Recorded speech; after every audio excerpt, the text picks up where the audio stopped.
Good morning বন্ধুরা, সবাই কেমন আছো? আমি ভালো আছি। আমি কাবেরীস কর্নার থেকে বলছি। তোমাদের সবাইকে আমার চ্যানেলে স্বাগত জানিয়ে আজকের একটা ব্লগ ভিডিও নিয়ে আসছি। আমি রেসিপি রান্না করব। আজকেও আমি ব্রকলি দিয়ে পনির দিয়ে রান্না করব। তাহলে তোমরা সঙ্গে থেকো আর ভিডিওটা রেসিপিটা দেখো আমার। তো ব্রকলিটা আমি কেটে নেব। কেটে নিয়ে অল্প লবণ দিয়ে ভাপ দিয়ে জলটা ফেলে দেব। আর ভাপ দেওয়ার পরেও আমি আরেকবার ভালো করে ধুয়ে ফেলি। আর এখন ব্রকলির সিজন, আর খাওয়াও ভালো। ব্রকলিটা শরীরের জন্য খুবই ভালো। আজকে আমি পনির দিয়ে রান্না করব। তা দেখো, পনিরগুলো আমি এইভাবে কেটে নিয়েছি। আর পনিরগুলো আমি অল্প চিনি দিয়ে অল্প একটু সিদ্ধ করে নামিয়ে নেব। চিনি দিয়ে সেদ্ধ করলে খেতে বেশি সুন্দর হয় আর একটু মিষ্টি মিষ্টি হয়। আর এখানে দেখো বন্ধুরা, আমি মটরশুঁটি নিয়েছি। মটরশুঁটিগুলো অল্প ভাপিয়ে জলটা ফেলে দেব। আর এই মটরশুঁটিগুলো আমি পনির আর ব্রকলির সাথে এড করে নেব। আর দেখো, এখন আমি কড়াইতে সর্ষের তেল দিয়েছি।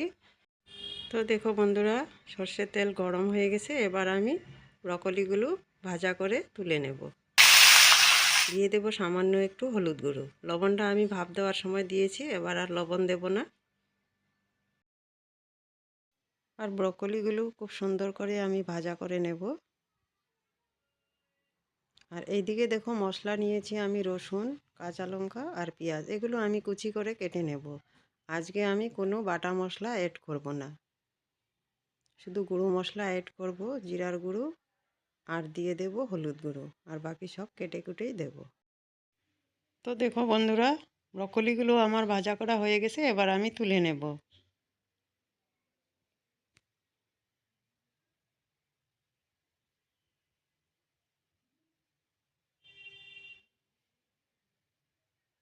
তারপর আমি কড়াইতে আরও কিছুটা তেল দিয়ে দেব। তেল দিয়ে পনিরগুলো এইভাবে ভাজা করে তুলে নেব। পনিরগুলো একদম হালকা ভাজা করব, বেশি একদম লাল করে ভাজা করব না। পনিরগুলো আমি বেশি নাড়াচাড়া করব না। আগে চিনির জলে সিদ্ধ করে নিয়েছি, বেশি নাড়াচাড়া করলে ভেঙে যাবে। তাই হালকাভাবে নাড়াচাড়া করে এইভাবে ভাজা করে তুলে নিয়েছি।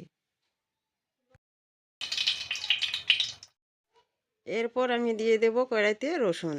রসুনগুলো হালকা করে লাল করে ভাজা করে নেব। তারপর দিয়ে দেব এখানে পেঁয়াজ কুচি। সামান্য একটু লবণ দিয়ে দেব। লবণটা দিলে কি হবে, পেঁয়াজগুলো খুব সুন্দর মজে গিয়ে তাড়াতাড়ি ভাজা হয়ে যাবে।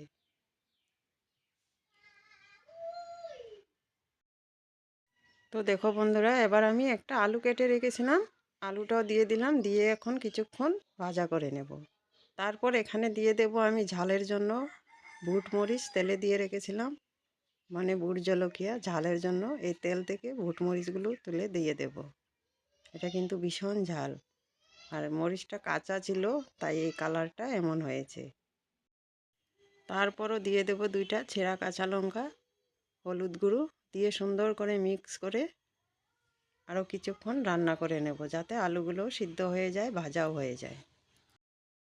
তো বন্ধুরা, আমি একটা টমেটোও দিয়ে দিলাম। দিয়ে একসঙ্গে মিক্স করে আবার ঢাকা দিয়ে রাখবো, যাতে করে আলুগুলো সিদ্ধ হয়ে যায়।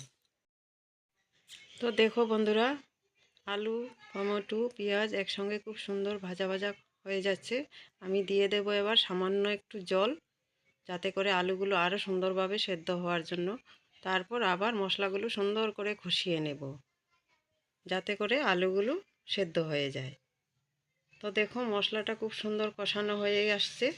এবার আমি দিয়ে দেব ভাজা করে রাখা ব্রকলি। আর ব্রকলি দিয়েও আমি একদম আস্তে আস্তে নাড়া দেব, কারণ ব্রকলিগুলো আমি আগের থেকে ভাপিয়ে রেখেছিলাম, তার উপর ভাজা করে নিয়েছি।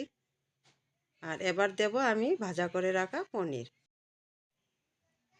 এর পর্যায়ে আমি ব্রকলি, পনির, আলু, টমেটো মানে যাবতীয় কিছু একসঙ্গে খুব সুন্দর করে সাবধানে কষাবো, যাতে করে পনির আর ব্রকলিগুলো ভেঙে না যায়।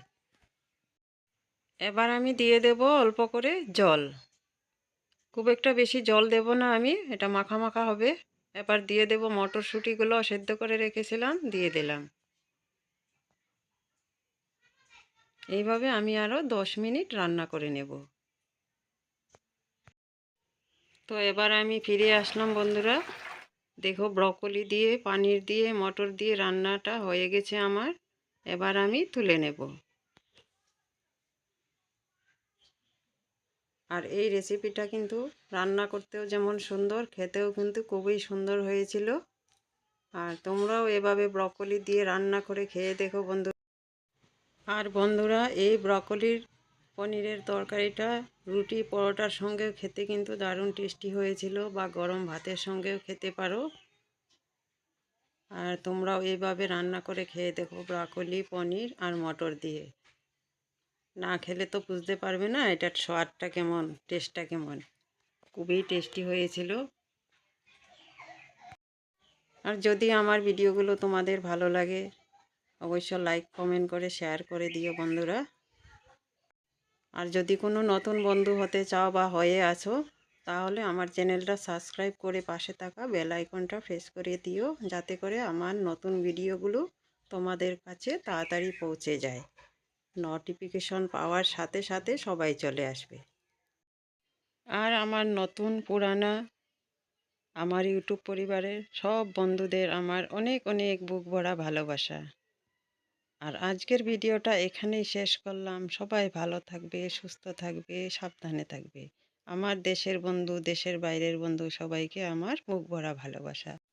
আজকের জন্য টাটা।